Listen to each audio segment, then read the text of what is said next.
3rd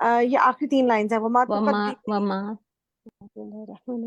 وما اور جو کچھ تقدمو تم آگے بھیجو لانفسکم اپنے نفسوں کے لیے من خیرن کسی نیکی میں سے یا کوئی خیر کا کام تجدوہ تم پالو گے اسے عند اللہ پاس اللہ کے ہوا وہ خیرن بہتر ہے واعظم اور زیادہ بڑا ہے اجرن اجر میں واستغفروا اور تو توبہ استغفار کرو بخشش مانگو اللہ سے ان اللہ بے شک اللہ غفور الرحیم بہت بخشنے والا اور بہت معاف کرنے والا ہے اور رحیم نہایت رحم کرنے والا. بہت رحم. ہاں جی جی میں بارک اللہ سناؤں؟ فیکم. جی کون کہہ رہا ہے میں سناؤں؟ عائشہ نور. جی عائشہ شروع سے سنائیے. جی اسٹارٹ وہ کیجیے. سلائڈ چیک کر دیں. جی سلائڈ کائنڈلی سلائڈ جو ہے آیت 14 سے. جی بسم اللہ الرحمن الرحیم. یوما جس دن ترجفو وہ کانپے گی الارض زمین والجبال اور پہاڑ وکانتل اور ہو جائے گے الجبال پہاڑ کثیبا ریتلے ریت کے ٹیلے ریت کے ٹیلے مہیلا بکھرے ہوئے. انا بے شک ہم نے بھیجا الیکم تمہاری طرف رسولاً ایک رسول شاہداً گواہی دینے والا علیکم گواہ بنا کر علیکم تم پر کما جیسے کہ ارسلنا بھیجا ہم نے الا طرف فرعون کے رسول کو. ایک آیت فاسا اور تو پڑھ لیں. جی فاسا تو اس نے نافرمانی کی فرعون نے رسول کی. فَأَخَذْنَاهُمْ تو پکڑ لیا ہم نے اسے اخذاً پکڑنا وبیلا سخت. بارک اللہ فیکم جزاک اللہ خیر. جی شاہدہ پروین آپ نے بھی ان میوٹ کیا, آپ سنائیں گی؟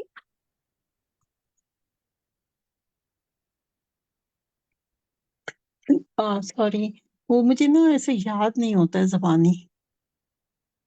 اچھا ٹھیک میں ہے. چلیے آج کل کوئی بات نہیں.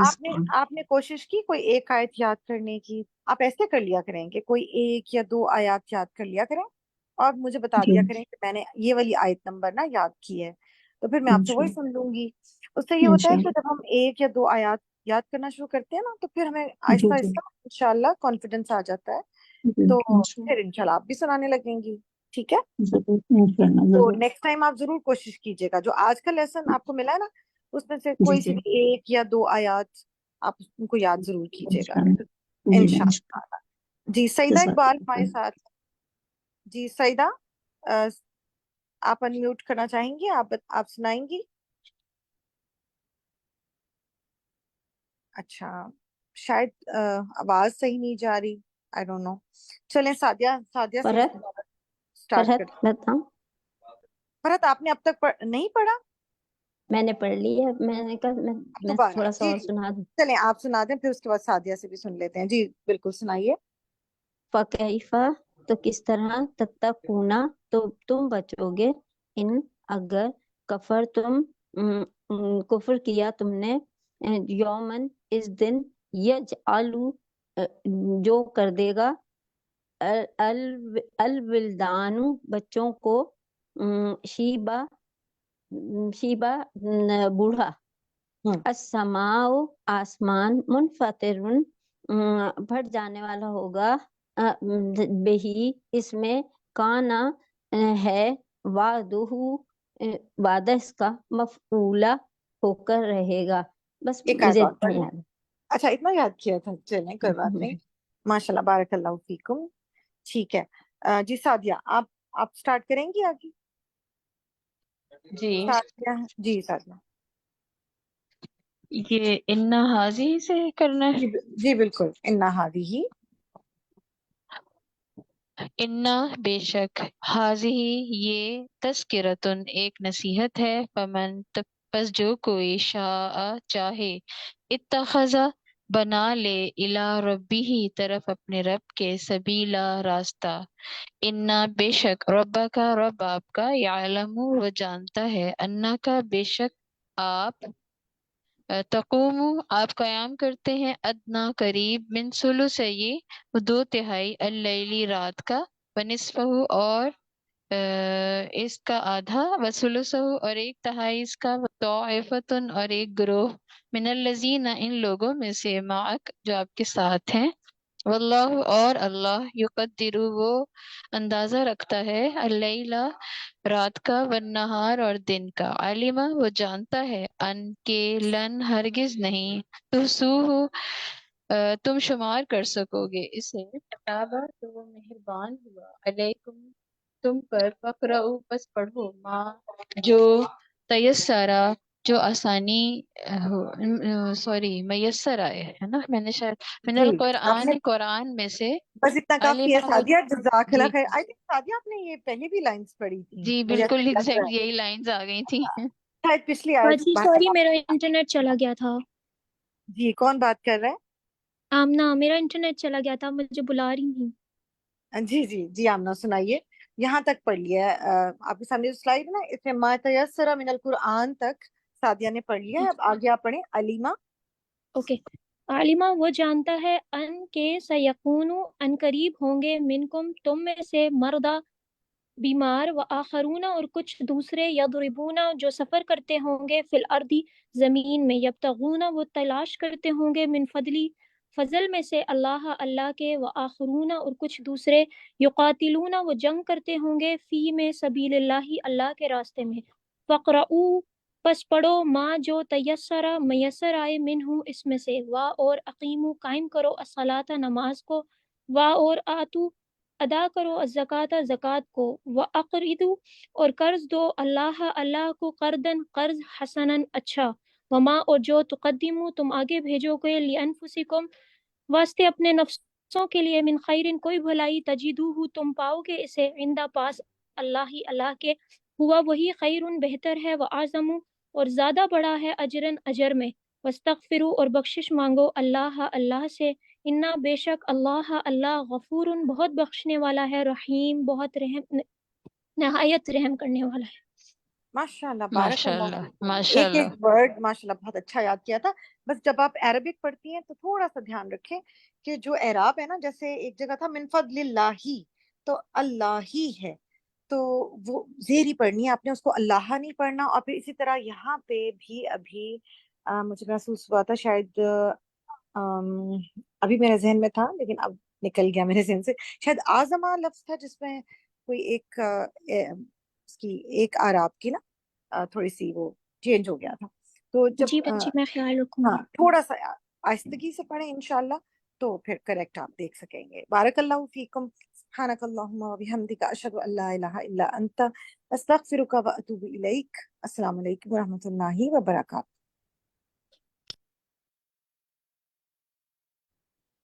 اللهم زينا بزينة الإيمان واجعلنا هداة مهتدين. اللهم زينا بزينة الإيمان واجعلنا هداة مهتدين.